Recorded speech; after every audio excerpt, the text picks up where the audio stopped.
저는 지금 떨리는 손으로 이 글을 쓰고 있습니다. 30년 만에 동창을 만났습니다. 그런데 그 장소가 우리 아파트 경비실이었습니다. 제가 살고 있는 이 아파트의 경비원이 알고 보니 제 고등학교 동창이었던 겁니다. 그것도 그냥 동창이 아니라 나는 이 아파트에 입주한 지 벌써 3년이 되어간다. 50평대 아파트. 딸 내외와 함께 사는 이 집은 내 생애 마지막 보금자리라고 생각했다. 아침마다 산책을 나갈 때면 경비실 앞을 지나친다. 그때마다 경비실 유리창 너머로 보이는 그 경비원이 고개를 꾸벅 숙이며 인사를 했다. 안녕히 다녀오세요. 나는 언제나 무심코 고개만 까닥였다. 경비원을 똑바로 쳐다본 적이 없었다. 그저 경비원이라는 존재로만 인식했을 뿐이다. 그가 누구인지 어떤 삶을 살아왔는지 그런 건 단 한 번도 궁금하지 않았다. 그런데 이상한 일이 생기기 시작했다. 한 달 전쯤이었다. 택배를 찾으러 경비실에 들렀을 때였다. 경비원이 내 이름을 부르는데 묘한 떨림이 있었다. 해숙 씨? 나는 고개를 들었다. 그가 나를 똑바로 쳐다보고 있었다. 70줄의 노인, 구부정한 어깨, 주름진 얼굴. 하지만 그 눈만은 이상하게 익숙했다. 성함이 박혜숙 맞으시죠? 네, 그런데요. 아닙니다. 택배 여기 있습니다. 그는 황급히 시선을 피했다. 나는 택배를 받아들고 돌아섰다. 하지만 뒷목이 따끔거렸다. 누군가 나를 뚫어지게 쳐다보고 있다는 느낌. 뒤돌아보니 경비원이 경비실 유리창에 얼굴을 바짝 붙이고 내 뒷모습을 응시하고 있었다. 그 일이 있고 며칠 뒤였다. 경비실 앞을 지나가는데 안에서 웃음소리가 들렸다. 여자의 웃음소리. 그것도 아주 젊은 여자. 슬쩍 고개를 돌려 경비실 안을 들여다봤다. 30 중반쯤 되어 보이는 여자가 경비원과 마주 앉아 있었다. 긴 생머리, 하얀 피부, 명품 가방을 무릎에 올려놓은 채로 그 여자가 경비원의 손을 잡고 있었다. 아빠 이번 주말에 같이 외식하자. 응? 아빠? 나는 속으로 안도했다. 그렇구나, 딸이구나. 경비원한테도 저렇게 예쁜 딸이 있구나. 효녀네. 자주 아버지를 찾아오는 거 보니. 그로부터 일주일 뒤 우편함에서 편지 한 통을 꺼냈다. 서흥여고 72학번 동창회 초대장. 가슴이 뛰었다. 나는 고등학교 졸업 후 단 한 번도 동창회에 나간 적이 없었다. 집안이 가난했던 나는 대학도 포기하고 시집을 갔다. 친구들이 대학 생활을 즐기는 동안 나는 애를 낳고 기저귀를 빨았다. 부끄러웠다. 그래서 동창회 연락이 와도 늘 핑계를 대고 피했다. 하지만 이제는 달랐다. 70을 바라보는 나이. 딸도 잘 자리 잡았고 이 아파트에서 여유롭게 살고 있다. 이제는 당당하게 친구들을 만날 수 있을 것 같았다. 나는 떨리는 손으로 초대장을 펼쳤다. 초대장 안에는 참석자 명단이 적혀 있었다. 김영희, 이순자, 최명수. 익숙한 이름들이 줄줄이 나열되어 있었다. 그런데 내 눈이 한 이름에 멈췄다. 강민철. 심장이 철렁 내려앉았다. 강민철. 우리 반에서 가장 공부를 잘했던 남학생. 서울대 법대에 진학했다고 들었다. 그 후로는 소식을 들은 적이 없었지만 분명 잘 나가는 판사나 변호사가 되었을 거라고 짐작했다. 그런데 이 이름이 왜 이렇게 낯익은 걸까? 어디서 최근에 본 것 같은데. 다음 날 아침. 나는 일부러 경비실 앞에서 걸음을 멈췄다. 경비원이 고개를 들었다. 안녕하세요. 나는 그의 제복을 유심히 쳐다봤다. 가슴팍에 달린 명찰. 경비원 강민철. 온몸이 얼어붙었다. 강민철. 저 사람이 강민철? 우리 반 수석. 서울대생. 총망받던 그 강민철이. 나는 그의 얼굴을 다시 봤다. 70평생의 주름이 파인 얼굴.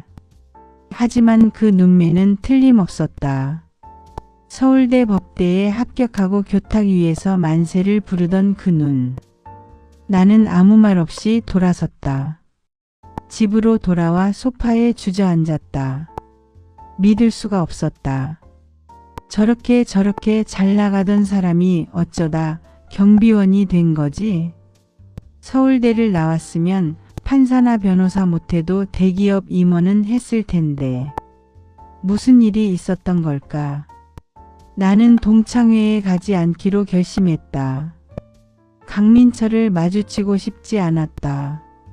아니, 정확히 말하면 경비원이 된 강민철을 보고 싶지 않았다. 하지만 세상 일이란 내 맘대로 되지 않는 법이다. 그날 저녁. 아파트 지하 주차장에서 장을 보고 돌아오는데 엘리베이터가 고장났다.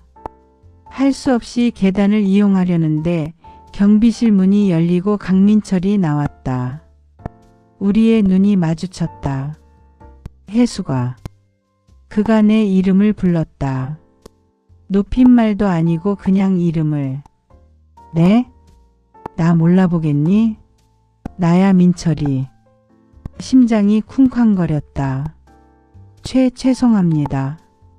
저 급한 일이 있어서. 나는 황급히 계단을 향해 걸었다. 혜수가 잠깐만. 그가 내 팔을 잡았다. 나 진짜 민철이야. 기억 안 나? 고등학교 때 내가 도시락 싸온 거 나랑 나눠 먹고 그랬잖아. 눈물이 핑 돌았다. 기억났다. 집이 가난해서 점심을 굶던 내게 강민철이 늘 자기 도시락을 나눠줬던 일. 혜수가 나 알아보고도 모르는 척한 거지? 죄송해요.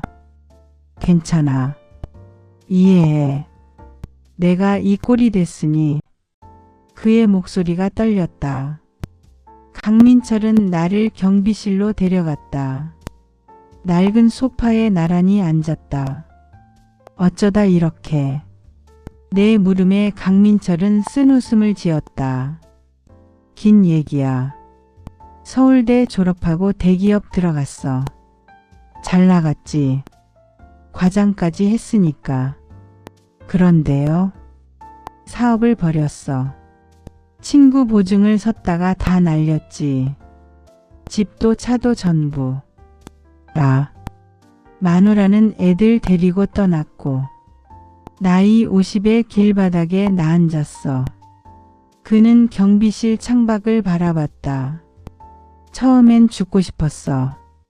서울대 나온 놈이 이 꼴이라니. 자존심이 바닥을 쳤지. 그래서 경비 일을? 응. 일단 먹고 살아야 했으니까. 친구 소개로 시작했어. 침묵이 흘렀다. 혜수가 너는 잘 사는 것 같더라. 다행이다. 저도 그냥 그래요. 딸 덕에 이 아파트에 사는 거예요. 그래도 좋잖아. 가족이라도 있으니. 강민철의 눈빛에 쓸쓸함이 배어 있었다. 그날 이후로 나는 경비실 앞을 지날 때마다 강민철과 눈인사를 나누게 됐다. 이상하게도 마음이 편했다. 예전처럼 경비원으로 보이지 않았다. 그냥 오랜 친구로 보였다. 어느 날 오후 또다시 그 젊은 여자가 경비실에 왔다. 이번에는 꽃다발까지 들고. 나는 슬쩍 경비실 쪽을 힐끗 봤다. 여자가 강민철의 볼에 뽀뽀를 했다. 오빠 보고 싶었어. 오빠? 딸이 아니었어? 나는 그 광경을 목격하고 얼어붙었다. 70 노인이 30 중반 여자와 믿을 수가 없었다. 다음 날 아침 나는 용기를 내서 강민철에게 물었다. 저기 어제 오신 분 따님이세요? 강민철이 멋쩍게 웃었다. 아니 애인이야. 네? 놀랐지? 나도 처음엔 믿기지 않았어. 하지만 나이 차이가 35살 차이. 근데 진짜 날 좋아해. 강민철의 얼굴에 행복한 미소가 번졌다. 그리고 말이야 혜수가. 강민철이 조심스럽게 입을 열었다. 사실 나 경비원 아니야. 네? 이 건물주야. 머릿속이 하얘졌다. 뭐라고요? 3년 전에 이 아파트를 샀어. 건물 전체를. 그럼 경비 일은? 그냥 취미야. 사람 만나는 게 좋아서. 나는 입을 다물지 못했다. 사업 망하고 나서 10년 동안 진짜 경비 일을 했어. 그때 깨달았지. 돈보다 중요한 게 사람이라는 걸. 그 10년 동안 모은 돈으로 작은 건물을 샀어. 그게 불어나서 이제 여기저기 건물이 좀 있어. 강민철은 쑥스럽게 머리를 긁적였다. 근데 경비 일이 좋더라고. 주민들한테 인사받고 택배 전해주고. 그게 행복이더라. 그럼 그 여자분은? 수진이? 내 건물에 입주한 세입자였어. 옷가게 하는 사장님. 어떻게? 처음엔 나도 황당했어. 근데 수진이가 계속 대시하더라고. 나이 차이 전혀 신경 안 쓴대. 강민철의 눈빛이 반짝였다. 혜수가 인생은 알 수 없는 거야. 내가 망하지 않았으면 이런 행복도 몰랐을 거야. 나는 울컥했다. 30년 동안 동창을 피해 다녔던 내가 부끄러웠다.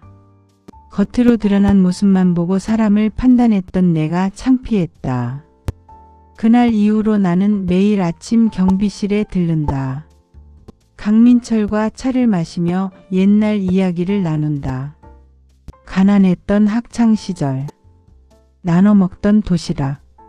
그때는 몰랐던 우정의 소중함. 혜수가 다음 주 동창회 갈 거야.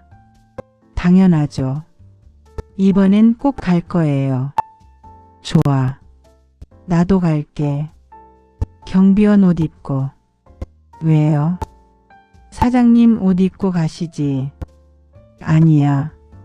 난 경비원이 좋아. 이게 내 정체성이거든.